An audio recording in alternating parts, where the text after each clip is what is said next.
बिस्मिल्लाहिर्रहमानिर्रहीम। अस्सलाम वालेकुम डियर स्टूडेंट्स। आज के लेक्चर में हम chemical methods to control micro organism को डिस्कस करेंगे।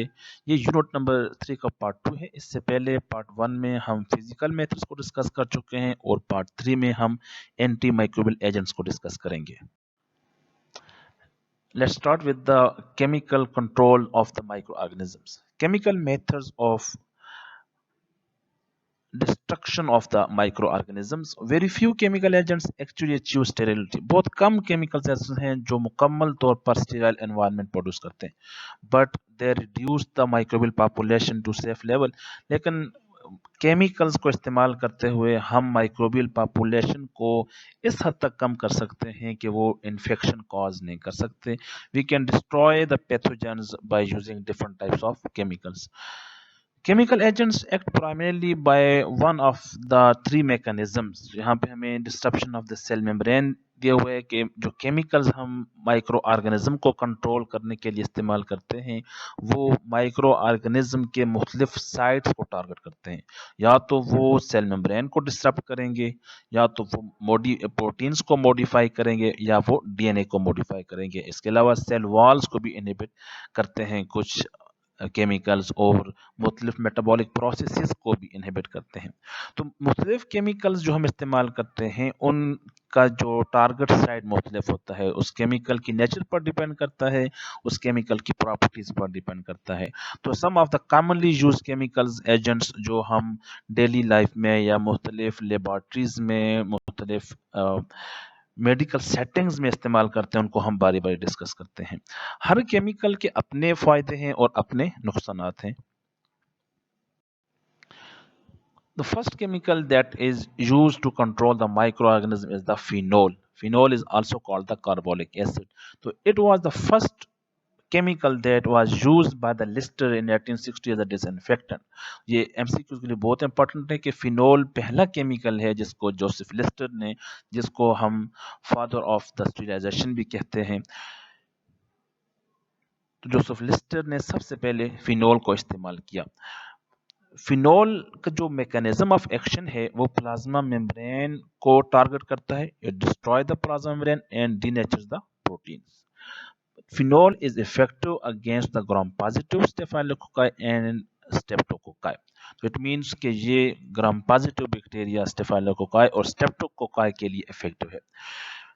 Phenol is rarely used now in these days because it is a skin irritant and has strong odor. क्योंकि ये स्किन को इरिटेट करता है और इसका ऑर्डर बहुत स्ट्रांग होता है, इसकी स्मेल बहुत स्ट्रांग होती है, इसलिए इसका इस्तेमाल आजकल कम से कम किया गया है। तो जैसे हमने डिस्कस किया कि हर केमिकल का अपना मैकेनिज्म ऑफ एक्शन है, हर केमिकल का अपना स्पेक्ट्रम है, हर केमिकल के अपने फायदे हैं और हर केमिकल के अपने डिसएडवांटेजेस हैं। तो अब फिनोल इस्तेमाल करने के एडवांटेजेस क्या हैं? फिनोल चूंकि स्टेबल होता है, इसको डिस्ट्रॉय करना मुश्किल है, persist for long times after applied. जब किसी भी सरफेस पर हम फिनोल इस्तेमाल करते हैं तो उसका असर लॉन्ग टाइम के लिए रहता है। And remain active in the presence of organic compounds, और ऑर्गेनिक कंपाउंड्स की मौजूदगी में भी ये अपना काम परफॉर्म करता है, अपना एक्शन परफॉर्म करता है।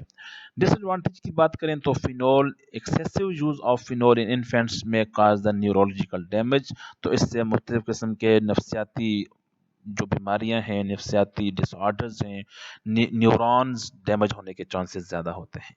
तो फिनोल पहला है केमिकल है, डिसइंफेक्टेंट है, जिसको जोसेफ लिस्टर ने यूज़ किया। ये प्लाज्मा मेम्ब्रेन को डिस्ट्रॉय करता है और साथ प्रोटीन्स को डीनेचर करता है।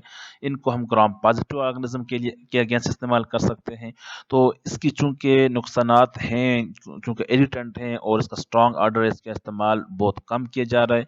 इसका फ़ायदा ये है कि ये स्टेबल है और लॉन्ग टाइम के लिए किसी भी हम सरफेस पर इसको अप्लाई कर सकते हैं, और ऑर्गेनिक कंपाउंड्स की मौजूदगी में भी ये अपना एक्शन परफॉर्म करता है। ऑर्गेनिक कंपाउंड की मौजूदगी में भी फिनोल रिमेन्स एक्टिव। तो फिनोल की जो हमें सिंपल स्ट्रक्चर दी हुई है कि इसमें बेंजीन रिंग के साथ OH अटैच होता है। फिनोलिक्स क्या होते हैं? Phenolics derivatives of the phenol called the phenolics. Phenol के जो डिराइवेटिव्स होते हैं उनको हम फिनोलिक्स कहते हैं। Contain molecule of phenol that has been chemically altered to reduce its irritating qualities और increases antibacterial activity in combination with soap और डिटर्जेंट। फिनोल चूंकि जो हमने प्रीवियस टाइम में डिस्कस किया वो इरिटेटेंट है, उसका स्ट्रॉन्ग ऑर्डर है, तो उसके जो इरिटेटिंग क्वालिटीज को रिड्यूस करने के लिए हमने फिनोल से जो न्यू कंपाउंड बनाए उसको हम बोलते हैं फिनोलिक्स। तो derivatives of the phenol is called the phenolics. तो फिनोलिक्स में केमिकली अल्टर्ड क्वालिटीज होती हैं। जब फिनोल को हम केमिकली अल्टर्ड करते हैं ताकि उसकी इरिटेटिंग क्वालिटीज कम हो या उसकी एंटीबैक्टीरियल एक्टिविटीज ज्यादा हो, उसको मुख्तलिफ किस्म के सोप्स और डिटर्जेंट्स के साथ कंबाइन करके जब हम इस्तेमाल करते हैं तो उनको हम फिनोलिक्स कहते हैं। Phenolics exert antimicrobial activity by engineering lipid containing plasma membrane. Phenolics का जो मैकेनिज्म ऑफ एक्शन है वो प्लाज्मा मेम्ब्रेन को टारगेट करता है। तो जब प्लाज्मा मेम्ब्रेन टारगेट होगा then the leakage will occur, then leakage of the cellular contents will take place and cell will destroy. Cell wall of the mycobacteria, the causative agent, the causes of the tuberculosis and leprosy are rich in lipids, क्योंकि इनमें lipids ज़्यादा होते हैं mycobacteria में, तो which make them susceptible to phenol derivatives. तो इसलिए हम फिनोलिक्स को माइकोबैक्टीरिया और लेप्रोसी के लिए इस्तेमाल कर सकते हैं। इट मीन्स कि माइकोबैक्टीरिया को किल करने के लिए हम फिनोलिक्स का इस्तेमाल करते हैं। फिनोलिक्स आर एक्टिव और very much strong in disinfectant against the Mycobacterium tuberculosis and the leprosy, Mycobacterium leprae. Halogens. The halogens are the member of the group 7 of the periodic table. जो group 7 periodic table में उसको हम halogens कहते हैं, जिसमें fluorine, chlorine, बोरोमीन और iodine शामिल हैं। हेलोजेंस एलोन अकेले भी एंटी माइक्रोबियल के तौर पर काम करते हैं और कंपाउंड्स के साथ इन कॉम्बिनेशन विद डिफरेंट कंपाउंड्स ये मुख्तलिफ किस्म के anti bacterial anti microbial action perform करते हैं। तो हेलोजन में से आयोडीन और chlorine most effective anti microbial agents के तौर पर हम इस्तेमाल करते हैं। तो आयोडीन की बात करें तो आयोडीन जो टिंक्चर हम इस्तेमाल करते हैं, टिंक्चर ऑफ आयोडीन, इसमें 2% solution of iodine way and the potassium iodide in ethanol. तो जब आयोडीन और इनऑर्गेनिक कंपाउंड आपस में कंबाइन होंगे तो उससे बनेगा टिंक्चर। तो इसका जो मैकेनिज्म ऑफ एक्शन जो है वो डीनेचुरेशन ऑफ द प्रोटीन्स है। तो टिंक्चर प्रोटीन्स को डीनेचर करता है। तो टिंक्चर का नुकसान ये है कि ये स्किन पर स्टेन करता है और क्लॉथ्स को भी स्टेन करता है। टिंक्चर को हम एज एंटीसेप्टिक इस्तेमाल करते हैं इन द सर्जरी, और ये बैक्टीरियल एंडोस्पोर्स के लिए इफेक्टिव नहीं है। चूंकि tincture causes stains in the skin and cloths, तो इस जो डिसएडवांटेज है, इस जो ड्रॉबैक्स को कम करने के लिए फिर हम एक दूसरा कंपाउंड बनाते हैं, that is called the iodophor. तो ये एक जनरल बात है, एक्स्ट्रा नॉलेज के तौर पर आपको बताया जा रहा है कि आयोडोफोर क्या होता है। ये combination of iodine with an organic molecule. जब आयोडीन और ऑर्गेनिक कंपाउंड को कंबाइन करेंगे या combination of iodine and organic molecule का जो हमारे पास मिक्सचर बनता है उसको हम आयोडोफोर कहते हैं।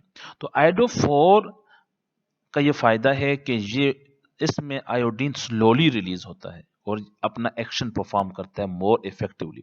तो आयोडोफोर्स की anti bacterial activity, iodophor have the anti microbial activity of the iodine but they do not stain and are less irritating. लेकिन इसका फायदा ये है, इसमें एंटी माइक्रोबियल एक्टिविटी तो है चूंकि आयोडीन एंटी माइक्रोबियल है, लेकिन इसका फायदा ये है कि ये क्लॉथ और स्किन को इरिटेट नहीं करता और स्टेन नहीं करता, और साथ इसकी इरिटेशन पावर भी कम होती है, less irritating.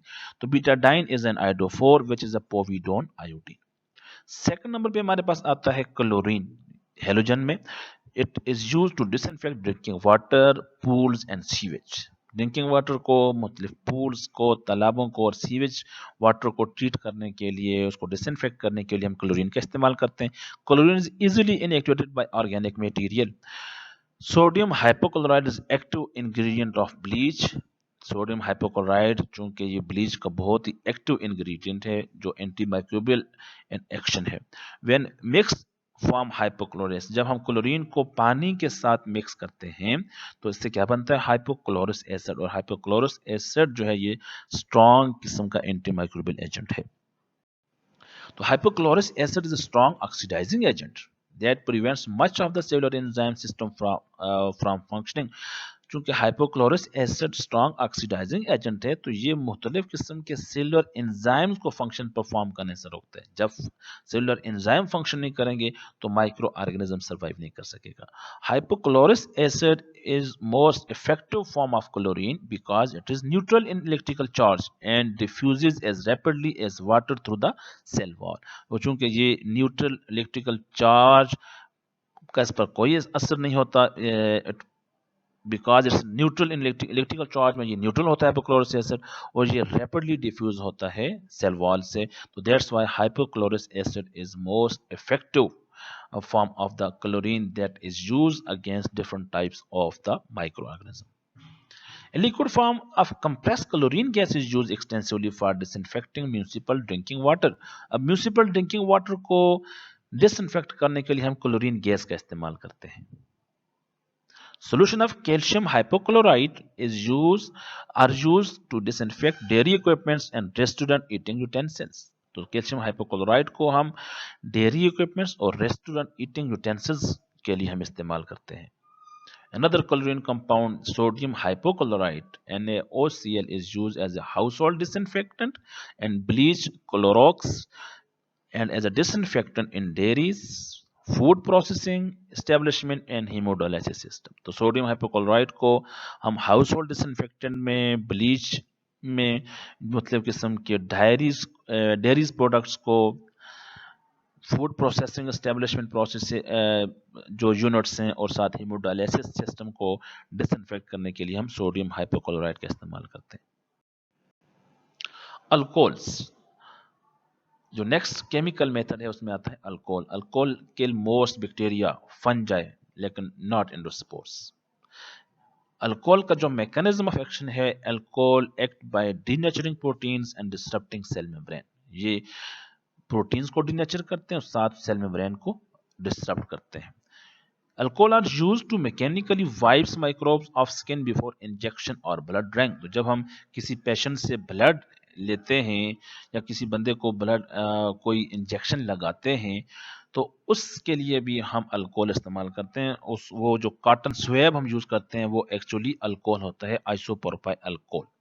Not good for open wounds, चूंकि ये प्रोटीन को कोगुलेट करता है अल्कोहल। तो जब प्रोटीन को कोगुलेट करेगा तो फिर वहां पे प्रोटीन कोगुलेशन जो है उसके अंडर माइक्रो ऑर्गेनिज्म ग्रोथ ज्यादा होती है। तो ओपन वाउंड के लिए हम अल्कोहल इस्तेमाल नहीं करते, because proteins are coagulated due to the alcohols.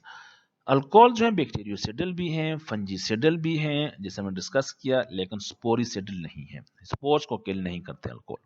तो 70% जो आइसोप्रोपाइल अल्कोहल है, ये हम जो अल्कोहल स्वेब होता है, हम इंजेक्शन लगाने से पहले एक स्पेसिफिक जो साइट है जिसको हम डीजर्मिंग कहते हैं, उसके लिए हम अल्कोहल इस्तेमाल करते हैं। Two of the most commonly used alcohols are ethanol and isopropanol. जो मोस्ट कॉमनली अल्कोहल हम डेली लाइफ में इस्तेमाल करते हैं उसमें इथेनॉल है और आइसोप्रोपेनॉल है। The recommendation optimum concentration of ethanol is 70%। Ethanol जो है हम 70% यूज करते हैं, लेकिन जो but concentration between 60 and 95% seem to kill as well. लेकिन 60 और 95% के दरमियान कंसंट्रेशन भी ये भी इफेक्टिव होती है। Heavy metals, heavy metals and their compounds are microbicidal, जिसमें कॉपर, सेलेनियम, मरकरी, सिल्वर और जिंक शामिल हैं। The property of heavy metal to exert biocidal effect is called the oligodynamic action. जब हैवी मेटल बायोसिडल एक्शन करेंगे उसको हम oligodynamic action कहते हैं। Silver 1% silver nitrate used to protect infants against the gonorrheal eye infection until recently। 1% silver nitrate को हम gonorrhoeal eye infection के लिए इस्तेमाल करते हैं, जिसको हम ऑफ्थेल्मिया न्यूनेटोरम कहते हैं। ऑफ्थेल्मिया न्यूनेटोरम के लिए हम 1% सिल्वर नाइट्रेट का इस्तेमाल करते हैं और ये आजकल भी हमारे जो आई ड्रॉप्स हैं उसमें शामिल होती है। Copper Copper sulfate is used to kill algae in pools and the fish tanks. Fish tanks में एलजी को फिश टैंक्स या पूल्स में एलजी को किल करने के लिए हम कॉपर सल्फेट का इस्तेमाल करते हैं. It means copper are the algicide. वो केमिकल जो एलजी को किल कर उसको हम एल्जीसाइड कहते हैं. Selenium kill fungi and their spores. Used for fungal infections. Also used in the dandruff shampoo. Selenium को हम फंगल इन्फेक्शन में इस्तेमाल करते हैं और मुख्तलिफ डेंड्रफ शैम्पू में भी सेलिनियम इस्तेमाल होता है. Zinc chloride is use in the mouth washes. मुख्तलिफ माउथ वॉशेस में जिंक क्लोराइड का इस्तेमाल होता है. Zinc oxide is use in antifungal agents in the paints. मुख्तलिफ पेंट्स में एंटीफंगल के तौर पर हम इस जिंक ऑक्साइड का इस्तेमाल करते हैं. ऑक्सीडाइजिंग एजेंट्स जिसमें ओजोन है, it is use to disinfect water. Water को डिसइंफेक्ट करने के लिए हम ओजोन का इस्तेमाल करते हैं. Ozone is an allotropic form of oxygen. Ozone helps neutralize unpleasant taste and order. अब ओजोन के इस्तेमाल से अनप्लीजेंट टेस्ट भी नहीं होता और साथ ऑर्डर भी नहीं होता. More effective killing agents than chlorine. तो क्लोरीन से ज्यादा इफेक्टिव है ओजोन का इस्तेमाल, but less stable and more expensive. लेकिन इसकी स्टेबिलिटी थोड़ी कम होती है और साथ एक्सपेंसिव भी ज्यादा होता है as compare to chlorine. Ozone removes iron, bacterial viruses, manganese and hydrogen sulphide. Hydrogen peroxide used as an antiseptic. Not good for open wounds because quickly broken down by the catalase enzyme present in the human cells. हम open wound में इसको इस्तेमाल नहीं करते क्योंकि hydrogen peroxide को catalase degrade कर देता है, उसको वाटर और ऑक्सीजन में कन्वर्ट कर देता है, तो इसलिए उसकी जो इफेक्टिवनेस है वो कम हो जाती है. Effective in disinfection of the inanimate objects. Inanimate objects, non living objects को हम किल करने के लिए, डिसइंफेक्ट करने के लिए हम हाइड्रोजन peroxide का इस्तेमाल करते हैं. Hydrogen peroxide are sporicidal at high temperature. High temperature पर स्पोरिसिडल होते हैं. Used by food industry and to disinfect contact lenses. Food industry में इस्तेमाल करते हैं और कॉन्टैक्ट लेंसेज को डिसइंफेक्ट करने के लिए हाइड्रोजन peroxide का इस्तेमाल किया जाता है. Benzoyl peroxide use in acne medication. Acne vulgaris, ये जो चेहरों पर मुख्तलिफ छाइयाँ होती हैं उनको ट्रीट करने के लिए हम बेंजोइल peroxide का इस्तेमाल करते हैं. Benzoyl peroxide is used to treat acne. Peracetic acid, one of the most effective liquid sporicides available. तो जिस तरह हमने डिस्कस किया प्रीवियस स्लाइड में, हाइड्रोजन peroxide स्पोरिसाइड है और पेरासिटिक एसिड स्पोरिसाइड है, मीन स्पोर्स को किल करता है.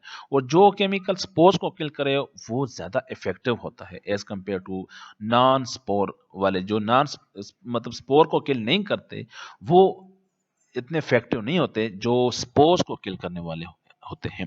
स्टेरिलेंट kills bacteria and fungi in less than 5 minutes.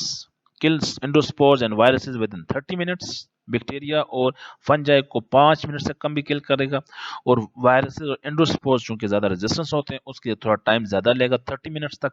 Use widely in infection of food and medical instruments because it does not leave toxic residues. तो इसको जो पेरासिटिक एसिड है इसको हम वाइडली यूज करते हैं, use widely in disinfection of the food and medical instruments because it does not leave कोई toxic residue, ये लीव नहीं करते, टॉक्सिक रेजिड्यूज नहीं छोड़ते, इसलिए इनको हम मेडिकल इंस्ट्रूमेंट्स और फूड को डिसइंफेक्ट करने के लिए इस्तेमाल करते हैं. aldehydes, highly effective molecule that combine with the nucleic acid and proteins and inactivate them. ये इनका जो टारगेट साइट है वो न्यूक्लिक एसिड और प्रोटीन्स है. Probably by cross linking in alkylating molecules, ये को क्रॉस लिंक करते हैं साथ अल्काइलेटिंग अल्काइल ग्रुप को ऐड करते हैं. तो they are sporicidal and can be used as a chemical sterilant. तो ये भी स्पोरिसिडल है. aldehydes भी स्पोरिसिडल है. तो हाइड्रोजन peroxide, peracetic acid और aldehyde, these are the sporicidal. Formaldehyde, which is available as 37% solution in the water, formalin, denatured proteins and nucleic acid. Glutaldehyde is used to disinfect hospital, laboratory equipment, respiratory therapy equipment. तो hospital को, laboratory equipments को और respiratory therapy equipments को हम disinfect करने के लिए ग्लूटाल्डिहाइड का इस्तेमाल करते हैं. तो अब तक जो हमने डिस्कस किया chemical agents to control microbial growth, micro organism, ये उसकी हम समरी अब डिस्कस करेंगे. जिस तरह फिनोल और फिनोलिक्स हैं. Phenol, disruption of the plasma membrane, denature of the enzymes. तो it is rarely use except as a standard of the comparison. हम इसको कम इस्तेमाल करते हैं क्योंकि इसमें इरिटेशन और इसका ऑर्डर बहुत स्ट्रांग होता है। तो seldom use mean कि rarely use as a disinfectant or antiseptic because of its irritating qualities and the disagreeable odors। Second आता है फिनोलिक्स। तो फिनोलिक्स चूंकि ये फिनोल का जो डिराइवेटिव्स होते हैं उनको हम फिनोलिक्स कहते हैं। तो फिनोलिक्स का mechanism of action disruption of plasma membrane, denaturation of enzymes. तो phenolics are preferably used environmental surfaces, instruments, skin surfaces and the mucous membrane। Derivatives of phenol that are reactive even in the presence of organic material. O-phenyl phenol is an example of the phenolics। Bisphenol, probably disruption of plasma membrane। ये भी plasma membrane को disturb करते हैं bisphenols. Disinfection hand soap and skin lotions, या मुख्तलिफ किस्म के hand soaps और स्किन लोशंस में हम बिस्फिनोल्स का इस्तेमाल करते हैं। Triclosan is an especially common example of the bisphenol. चूंकि हमारी स्लाइड्स में नहीं है तो हमने डिस्कस किया कि ये अब समरी है, तो ये समरी में हम हर वो चीज़ डिस्कस करेंगे जो स्लाइड में है भी और नहीं भी है। तो ये सारे जो केमिकल्स हैं वो इन जो समरी की स्लाइड्स हैं इसमें कवर हो जाएगा। तो ट्रिक्लोसॉन ये क्या है? ये बिस्फिनोल है। तो ब्रॉड स्पेक्ट्रम है, मीन ज़्यादा माइक्रोब को कवर करता है, but most effective against the gram, लेकिन ज़्यादा इफेक्टिव जो है वो ग्राम पॉजिटिव के लिए होगा। Biguanides, chlorhexidine, disruption of the plasma membrane, skin disinfection, especially for surgical scrubs। तो chlorhexidine अक्सर एमसीक्यूज में भी आता है कि ये क्या है? ये एंटीसेप्टिक है, क्योंकि हम इसको स्किन पर इस्तेमाल करते हैं और सर्जिकल स्क्रब्स में हम इसको इस्तेमाल करते हैं। बैक्टीरियोसिडल है, 2 gram positive and gram negative, non toxic, persistent है, कोई टॉक्सिक एक्शन नहीं है और persistent for long time. Halogens, जिसमें iodine inhibit protein functions and is a strong oxidizing agent. Chlorine form the strong oxidizing agents hydrochloric acid which is the cellular component.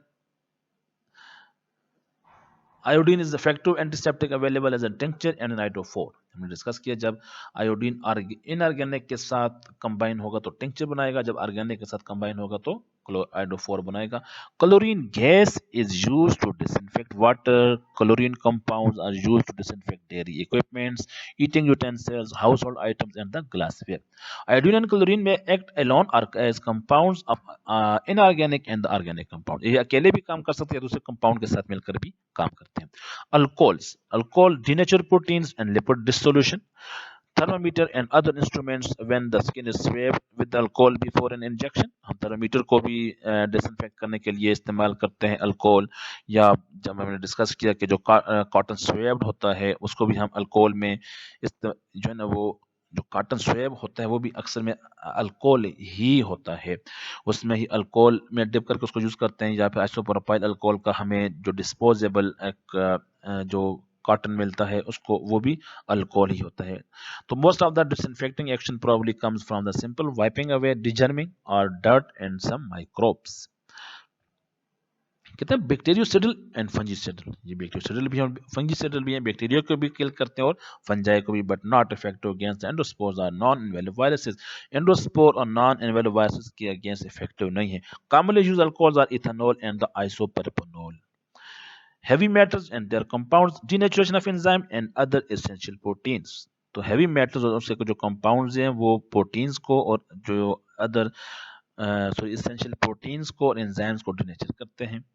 Silver nitrate may be used to prevent the ophthalmia unitarum। Silver sulfadiazine is used in the topical cream on burns। Copper sulfate is an algicide, जिस तरह हम previous में discuss कर चुके हैं। Heavy metals such as the silver and the mercury are the biocidal। Surface active agents, soaps and detergents, these are mechanical removal of the microbes through the scrubbing। Skin degerming and removal of debris के लिए हम soaps का इस्तेमाल करते हैं। Many antimicrobial soaps contain many antibacterial soaps contain antimicrobials। कहते हैं acid anionic sanitizers, not certain may involve enzyme inactivation or disruption। Sanitizers in dairy and the food processing industries, wide spectrum of activity, non-toxic, non-corrosive, fast acting होते हैं। quaternary ammonium compounds, ketonic detergents, enzyme inhibition, protein denaturation, disruption of plasma membrane, mechanism of action है. Antiseptic for skin, instruments, utensils, rubber goods. बैक्टीरियोसाइडल्स हैं, quaternary compounds, bacteriostatic हैं, फंजीसाइडल हैं, वायरोसाइडल हैं, against envelop viruses. Example of course of the Ziffiron and the Cipacol. ये slide में discuss नहीं हुआ, तो ये एमसीक्यूज के लिए इंपॉर्टेंट है. Ziffiron and the Cipacol.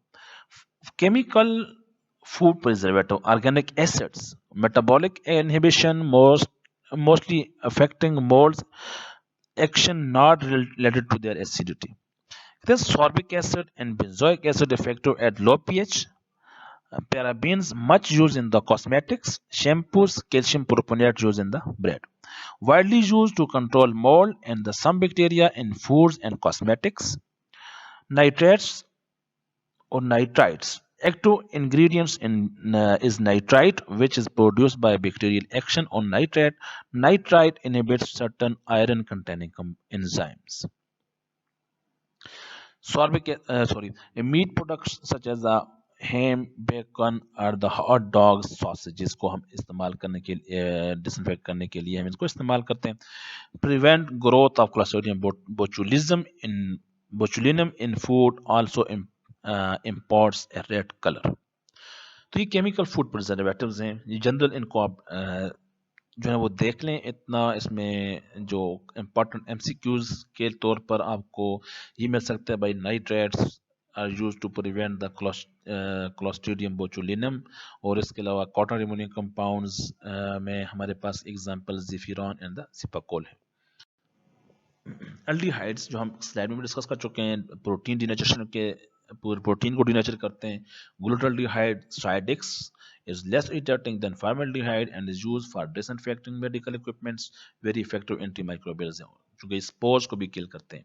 Chemical sterilization में ethylene oxide and other gaseous sterilants inhibits vital cellular functions, mainly for sterilization of material that would be damaged by heat. वो मटेरियल जिसको जो हीट सेंसिटिव होते हैं उसके लिए हम इथाइलिन ऑक्साइड का इस्तेमाल करते हैं.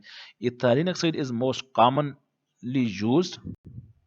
Heated hydrogen peroxide and the chlorine oxide dioxide have special uses. Plasma sterilization inhibits vital cellular functions, especially useful for tubular medical instruments. Usually hydrogen peroxide excited in a vacuum by an electromagnetic field.